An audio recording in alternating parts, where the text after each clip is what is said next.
اعوذ باللہ من الشیطان الرجیم، پناہ مانگتا ہوں میں اللہ کی شیطان مردود سے۔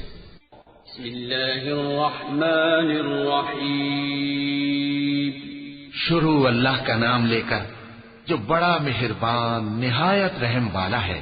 سبح اسم ربك الأعلى الذي خلق فسوى والذي قدر فهدى والذي أخرج المرعى فجعله غثاء أحوى سنقرئك فلا تنسى إلا ما شاء الله إنه يعلم الجهر وما يخفى۔ اے پیغمبر صلی اللہ علیہ وآلہ وسلم، اپنے پروردگار عالی شان کے نام کی تسبیح کرو، جس نے انسان کو بنایا پھر اس کے اعضاء کو درست کیا، اور جس نے اس کا اندازہ ٹھہرایا پھر اس کو رستہ بتایا، اور جس نے چارہ اگایا پھر اس کو سیاہ رنگ کا کوڑا کر دیا۔ اے نبی صلی اللہ علیہ وآلہ وسلم، ہم تمہیں پڑھا دیں گے پھر تم فراموش نہ کرو گے، مگر جو اللہ چاہے۔ وہ کھلی بات کو بھی جانتا ہے اور چھپی کو بھی۔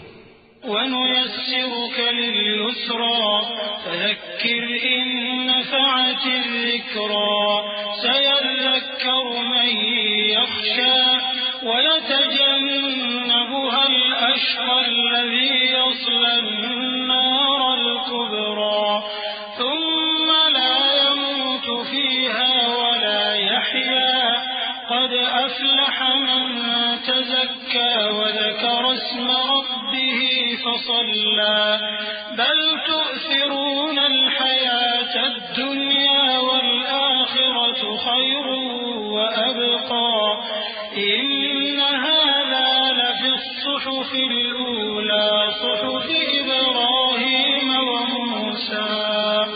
اور ہم تم کو آسان طریقے کی توفیق دیں گے، سو جہاں تک نصیحت کے نافع ہونے کی امید ہو نصیحت کرتے رہو۔ جو خوف رکھتا ہے وہ تو نصیحت حاصل کرے گا، اور بے خوف بدبخت اس سے کترائے گا۔ جو بڑی تیز آگ میں داخل ہوگا پھر وہاں نہ مرے گا اور نہ جیے گا۔ بے شک وہ مراد کو پہنچ گیا جو پاک ہوا اور اپنے پروردگار کا نام لیتا رہا اور نماز پڑھتا رہا۔ بات یہ ہے کہ تم لوگ تو دنیا کی زندگی کو ترجیح دیتے ہو، حالانکہ آخرت بہت بہتر اور ہمیشہ باقی رہنے والی ہے۔ یہی بات پہلے صحیفوں میں بھی درج ہے، یعنی ابراہیم اور موسیٰ کے صحیفوں میں۔